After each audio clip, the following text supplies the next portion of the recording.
Well, I've been told by several of my mentors at this point that don't ever develop a talk if you're not going to give it at least twice. I don't know what the etiquette on giving the same talk to overlapping audiences is, but all that to say, for those who were at Transplant Grand Rounds last week, thank you for being here. I'm going to talk on default policies in kidney transplant referral and donation. We do a lot of work in health services to try to inform people about health behaviors so they can make decisions that align best with their preferences. But I think that it's apparent that ultimately some of the most powerful deciders in health care, health behaviors, and outcomes are really what happens if people just don't decide. Thaler and Sunstein in their book on behavioral economics say that if you want someone to do something, just make it easy. And I think the very most easy thing to do is nothing. For examples, see this very strange play from 1950s about two men that are just waiting by a tree. Also see auto renewals, Amazon Prime subscriptions, Netflix autoplay. The upshot is that defaults in many different contexts can be really powerful. And there's more and more interest to use these in health services, but we need to be really careful to consider how and when they can best be used. So with that intro, I'm going to talk about the basics of behavioral economics and considerations in using defaults in healthcare, some potential and pitfalls of using defaults for deceased donation and for kidney transplant, referral for kidney transplant evaluation. All right, very quick background, just one slide, because I know this audience is familiar. To start, kidney transplant is a really great option. We know that kidney transplant can benefit maybe the majority of people with kidney failure over remaining on dialysis. But there's these two kind of buckets of concerning patterns that we have in kidney transplant. First is that although many people could benefit, a minority of those people will ultimately get a kidney transplant. And that's related to the supply of deceased donors being far outstripped by demand, and not everyone in need having a willing and able living donor. Second, a bucket of concerns is the deep disparities that we see in access to kidney transplant between different groups. So we know, this is summarizing a huge body of work, but there's huge disparities in access to transplant by race, gender, socioeconomic status, education, rurality, many others. So much work directed at both of these concerns, but I'm going to talk about two potential solutions. First, in response to this problem of insufficient supply of deceased donors, there's been proposed a policy to switch from an opt-in to an opt-out deceased donation. So in other words, rather than actively signing up to be a deceased donor, people would be assumed to be donors unless they opted out.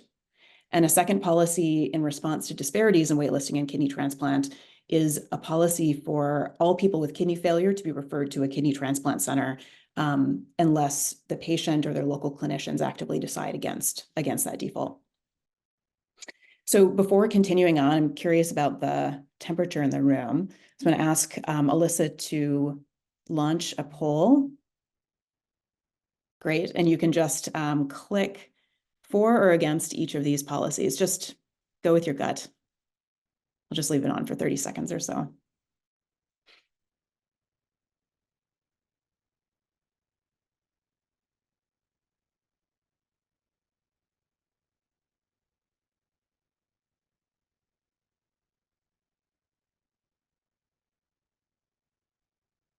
All right. Alyssa, are you able to show the poll? Okay. All right, so I think folks can see now. So the vast majority for each of these policies, 81% for opt-out deceased donation and 69% in favor of referral as a default. Great. Thanks for the audience participation. So I'm going to start with a little bit of background on behavioral economics and defaults. So conventional economics versus behavioral economics. The idea here is that conventional economics focuses on maximizing aggregate benefit. So the extension to human decision-making healthcare behaviors is that when fully informed, people will make decisions typically that maximize their own benefit, however they define that benefit for themselves. So interventions to support decisions that are intended to reflect people's actual underlying values would include, more education, helping support them with the information they need to make these kinds of rational decisions. But of course, we see examples of people not making rational decisions in healthcare and outside of healthcare. So, lottery playing, lack of exercise, even though people would prefer to live, long and healthy lives. So behavioral economics tries to explain these consistent deviations in behavior between what we would rationally want to do and what we actually do. And there's a bunch of biases that are identified that try to explain these deviations. One in particular, we'll talk about the last one, status quo or default bias. But then the next step is to understand, if we have these biases, how can we use them to develop frames for decision making that help people make the decisions they would if they were making rational decisions. So that's where this idea of not just giving information, but changing the way that the decision is framed or changing the choice architecture comes in. So Thaler and Sunstein, behavioral economists, describe these kinds of health services interventions in their book, Nudge.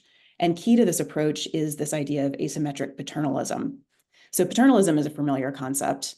It has to do with making a decision that's best, that we think is best on behalf of another person. And usually it's used in a derogatory context, right, especially in medicine. And that relates to, historic overreach and assumptions that those in power know what's best. So here, this asymmetric part is key. And that's the idea, though, that although we are encouraging a particular direction that we think is best, we very intentionally maintain open the opportunity to choose in the other direction for those who actually have an active preference along those lines. So in other words, a nudge intervention is not a shove. To give an example, if we're trying to reduce sugar-sweetened beverage use, a strong paternalist might say we should just outlaw soda, right? Just take it away as an option. But someone who's using this nudge approach would say, let's actually just put those sodas in the back of the store so they're less available. Let's use incentives to encourage other kinds of beverages, or maybe add a tax. I'm going to home in on one cognitive bias for the purposes of this talk, and that's status quo or default bias. And the idea here is that people are prone to stick with customary or default options, even when there are superior options available. Multiple reasons, depends on the context, but some of those are that there may be lack of salience. In other words, it may not be apparent that there are other options to choose from or that you need to make a choice. There may be transaction costs. So that's the hassle of switching to an alternative. And last, the very fact of a default may suggest that it's what people should do, what's recommended, what's the best option. So normative information. Defaults are increasingly of interest in medicine. Here's an example, I think a really nice example of a default to try to encourage use of generic medications. This is at Penn Healthcare, and you see kind of the baseline use of generic medications for different health conditions varies 50 to 90% or so. The group added this nudge, which was a default to convert all prescriptions to generic unless the prescriber actively clicked this checkbox that says dispense as written. Default, as you might expect, these generics shot up for the majority of classes, but I think it's important to recognize there's an exception here. The orange triangles are medications for hypothyroidism, and the observation here is that providers do appreciate some clinical difference in bioavailability of generic versus trade levothyroxine, and in this case, they were able to actually actively elect to stick with the non-generic when they felt that was actually indicated. Just of interest, this intervention reportedly saved Penn like $32 million. Pretty stunning. So to kind of sum up, if our underlying goal of setting a default policy is truly to better align decisions with what a person would have actively chosen for themselves, there's a few keys to effective default policies that we should keep in mind in all contexts. So first, that there has to be a clear option, that's best for most. We should consider, who we are that are making this decision. Is there public trust in the group that's making the decision? And also importantly, does that hold across subpopulations, right? Is there a right option for most, and is that consistent across subpopulations? Second, we need to make sure we're preserving the ability to actively decide otherwise. So that's, key to asymmetric paternalism. In the generics example, it was really important to see that providers or prescribers really could opt out if they felt that was indicated. And then third, is this default policy going to be supported by surrounding systems and culture? So will it fit within the existing infrastructure? Will public support, sentiment support? Back to the generics example, it had to be acceptable to clinicians, and the pharmacy had to be ready with the supply of generics to actually realize the cost savings that was intended. All right, so our first example is opt-out deceased donation. So organ donation governed in the US is governed through the Uniform Anatomical Gift Act. And here we have to give affirmative permission to be included in the National Donor Registry. HRSA did a survey not too long ago about public sentiment around deceased donation, and found that there's quite high support for deceased donation in the US, 90%. But only about 50% of people are actually registered as donors. So this kind of gap suggests that maybe there's an opportunity to increase registration. This is a graph from 2002 that shows rates of donor registration for opt-in countries, maybe 4 to 28%. And then they compare with opt-out countries, which near 100% of consent or effective consent for donation. This figure was published in Science in 2002 and has been described subsequently as the most famous graph in social science, because it shows this striking difference that a default seems to make. So this is a really attractive strategy to increase registration, and a lot of countries, especially in Europe, have taken on opt-out policies for deceased donation. So should we apply it in the US? I'm going to think through these three different criteria in our context. So first, is this right for most? I mentioned there's a high support for deceased donation, but actually when asked specifically if they would want to donate organs, only about 50% of Americans said that they would want to donate. Why? There's a huge body of qualitative work that gets at some of the underlying reasons for this. People have strong personal and religious beliefs about something that is quite a personal decision. One example, someone says, just simply, I was born with them, I want to die with them. And then others suggested that they may not wish to donate because of a lack of trust in the healthcare system. So one person says, I have a cynical approach to the care an organ donor would receive. And then even if we decide that, on the population as a whole, there's a most common right direction, we have to consider whether those kinds of preferences vary across populations. So we see in this demographic information about related to the answer of this question, there are some groups of people who are less likely to report wanting to donate. So potentially an opt-out policy would systematically underserve those groups. Regardless of our default choice, some people will ultimately not make a decision either way. And there's multiple reasons for this. I think, again, some complex reasons, but first, there may be a lack of salience. People may not know that they need to make a choice about donation. There may be confusing or burdensome processes to actually elect in or out. And I think we shouldn't underestimate that there may be social pressures about deceased donation as kind of a responsibility, especially if we are in an opt-out system. Going back to this graph from Science, the first instinct or headline is that opt-out seems to be quite effective, right? But this near 100% presumed consent for many of these countries and opt-out countries should be concerning. And the authors actually called out that in their discussion in the original article. It's unlikely that this 100% effective consent represents the true proportion of people who would actively choose, suggests that there may be barriers to opting out. And the implications of misclassification for each of these systems is different, may carry different ethical weight. So consider that in an opt-in system, the misclassification error is that some people who would choose to donate will not donate. Whereas in an opt-out system, there will be some people who would have chosen not to donate, but will ultimately donate.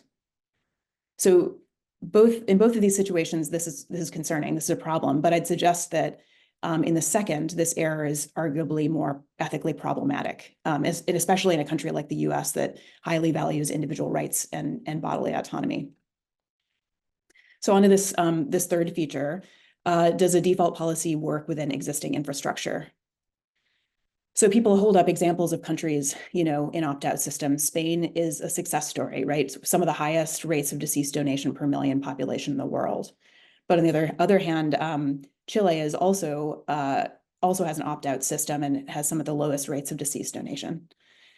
In this survey or this study back from 2019, looking at comparing opt-in and opt-out countries, they didn't find a lot of difference in rates of deceased donation, but concerningly found a signal of lower rates of living donation. And it's also important to keep in mind that the US is starting from pretty high rates relative to other countries of deceased donation, second to, maybe Spain, maybe Portugal, I think is the other one at a really high rate. And for what it's worth, Spain attributes a lot of its success not to this policy necessarily, but to a well-funded, promoted, and integrated donation system. And then finally, policy has to be aligned with cultural values, or it could backfire. So again, in this survey from HRSA, when asked if they would support an opt-out policy specifically, 56%, only 56% said they would support that policy. A bunch of reasons from Anthropology again, and some quotes representing public sentiment here. One person says, if I donate my organs, it's a gift. If you take them, it's theft. Another person saying that they would have donated, but are going to take themselves off the donor registry in the context of an opt-out system. And then this really interesting study asked Americans to rate donation relative to other kind of pro-social behaviors in opt-out versus opt-in countries. So in an opt-in context, organ donation was akin to donating half of one's wealth to charity at death, whereas in an opt-out country, the kind of social value of organ donation was more akin to letting someone else go ahead of you in line. So I think ultimately, organ donation is framed as a gift, something freely offered. And this opt-out system may take away the opportunity to act altruistically for many. And then at the extreme, it may be seen as an infringement on bodily autonomy. So how do we put this all together? In Nudge, Thaler and Sunstein use this opt-out deceased donation as a prime example of how complex a default policy like this can be. And they suggest that the US is probably still in a position where opt-in makes sense, but there's a lot of other ways that we can encourage deceased donation. So things like making it easy to sign up, having more options to sign up, car registration, voter sign up, other kind of public events. And then finally, I'd say the Anthropology work really reinforces how important it is to understand what it means to donate before you establish any policies, and make sure that policy and messaging aligns with public values. All right, second example. Default to refer people with advanced kidney failure to or advanced kidney disease for transplant evaluation. So I mentioned at the top that the major concern we're looking to address here is disparities in access to kidney transplant, and some of those originate at the step of referral to a transplant center. Rachel Patzer and her group point out this striking variation in rate of referral between dialysis units to transplant centers in the orange curve. And this huge variation is unlikely reflecting the local differences in patient preferences about referral, right? So what could that be actually representing? The group points out, to start, a few differences between dialysis centers that are in the lower tertile of referral. They point out that those groups less likely to referral have patients that are older, more people on Medicaid. Centers tend to be larger and have a lower social work to patient ratio. So this and other observations has led to a call for an opt-out or default to refer to transplant evaluation. And this group of thought leaders describes a system where there'd be an automatic referral for patients who meet basic eligibility criteria, those as yet to be developed by the transplant community. And then, of course, patients could actively opt out if they prefer not to. The group expects this would lead to more referrals, but importantly, less heterogeneity in referral. So with this background, how do we think that this kind of policy would align with our system? So first question, is it right for most? Well, we know that we could frame this as, would most people benefit from transplant? And I think the answer is, based on data, that's probably right. But I think the real question here is, stepping back, would most people with ESKD benefit from referral for transplant? And that's a little bit more nuanced question. We know that transplant can be a hugely valuable treatment option, but not everyone will ultimately receive a kidney transplant, and there are real trade-offs to pursuing kidney transplant. And this is where a lot of my recent work has centered, so a particular interest to me. But I'll just summarize that even seemingly benign screening, like cancer screening, others can have profound effects on health and life. Things like complications, false positives, unnecessary treatments. And then the psychological and emotional impact of going through the evaluation process can also be profound. In this interview project we're currently working on among older adults about their experience related to the transplant evaluation, one person describes this long process of evaluation and waiting as soul-crushing. Another person talks about how he put his life on hold for years before ultimately getting declined for transplant. And so this next criteria, proponents of the opt-out system emphasize that, of course, patients can elect not to be referred. But how is it that they're going to make this decision? I think a little bit more complicated than it appears on the surface. First, there's not a lot of information available to patients about what to expect from the evaluation process, what their likelihood of getting a transplant is, and local clinicians may not be well positioned to help them with those questions. And then patients may ultimately feel little choice but to go after transplant when the alternative is life on dialysis. Again, from our interview, we're finding that people really emphasize that fear of dialysis motivates them to pursue transplant. Another described how all other considerations were irrelevant compared to getting a transplant in this context. So decision-making about treatments for end-stage kidney disease is highly emotionally charged, and it may be a difficult time to make rational decisions about trade-offs. So finally, how would our existing system accommodate this kind of policy change?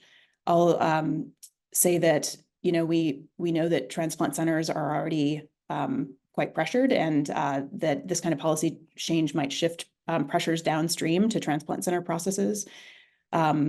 We know there's already a high workload that might explain this delta between the percentage of patients who are referred for dialysis and those who are actually evaluated within six months.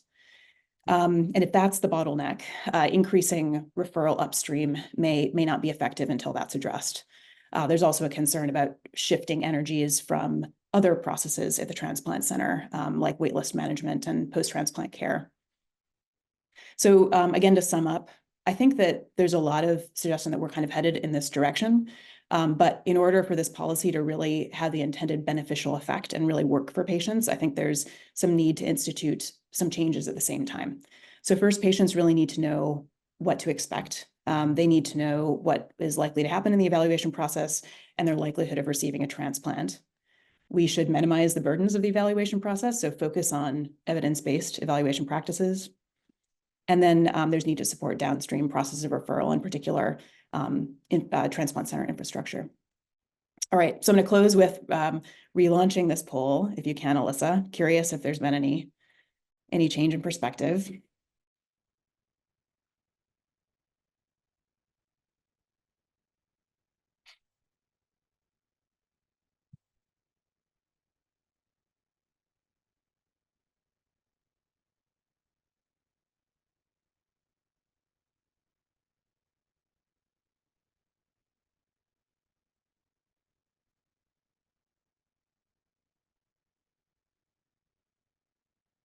All right, go ahead and share.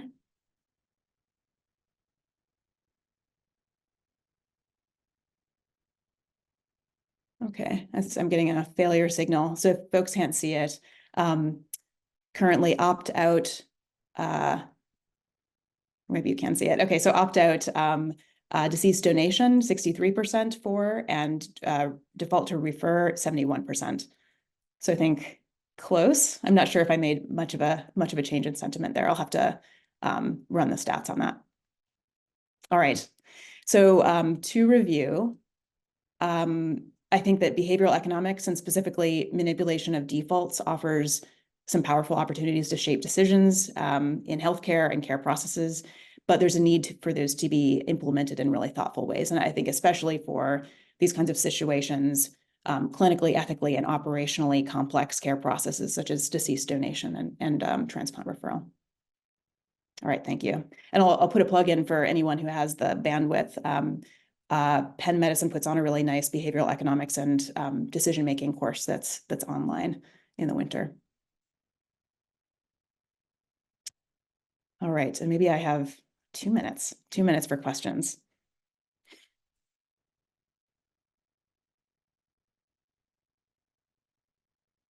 Kate, can I ask a quick question? Suzanne, yeah.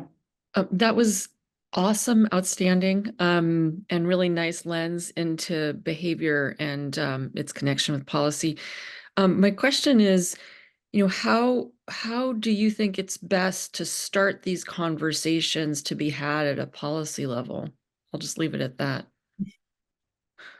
I mean, I think the first step is moving past the gut instinct that, it seems like these kinds of things should work, right? And giving some data. And I think the patient, depending on which of them you're talking about, the patient descriptions about values and how those truly affect, their feelings about these are pretty powerful to me. But that's where I would start. Just data showing that things are more complicated than they might appear on the surface. There's more we can discuss. There's more to that discussion to unpack, but thank you. Aaron, do you have a question? About 30, but this was great, Kate.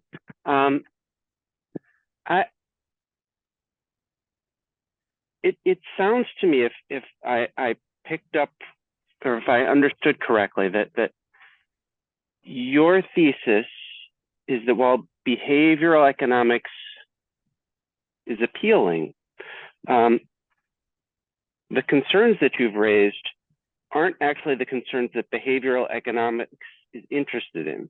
Mm-hmm. It's the more traditional things that we focus on about education, about adjusting our structures, and that perhaps hearing that behavioral economics might not be the right tool to utilize in some of these cases. I guess. Well, I'll limit to one question. A different example where it might be useful. So my other kind of comment is, the polling is interesting, but I'm not sure we're the right population to be polling for either of those questions. We're not the general public. The transplant group had different answers last week. Right. Well, I'm not sure they're the right population either. Right. Agreed. To the point. But in terms of thinking about a population where we might be the point, or at least the transplant nephrology community might be, do you think there would be an opportunity for using behavioral economics to increase utilization of the organs that we already have? I'm thinking about higher KDPI organs, mm-hmm. if there were a default to acceptance or something that would impact kind of our risk-averse nature sometimes in thinking about those organs. Yeah. No, I think so. And I mean, to answer your first question, I went into this behavioral economics course thinking this will be, great. We'll design a bunch of interventions, in the sector that I'm interested in studying. And I came to a little bit of the same conclusion that, and this was kind of confirmed by a lot of the folks in that course, that these kinds of situations where there's strong and divergent personal values around these things are often those are situations in which you want someone to make an active choice. But behavioral economics is always at play, so at the very least, we have to recognize the ways in which people's decisions are being shaped, even if if it's not an intervention on our behalf, but, you know, from our end. So important to recognize how the decisions are framed, from, you know, from base, if nothing else. Yeah, there's more to unpack there, but I don't want to be a poor moderator and keep us from moving on to our next session. So thanks everyone for your attention, and hopefully more discussions to come.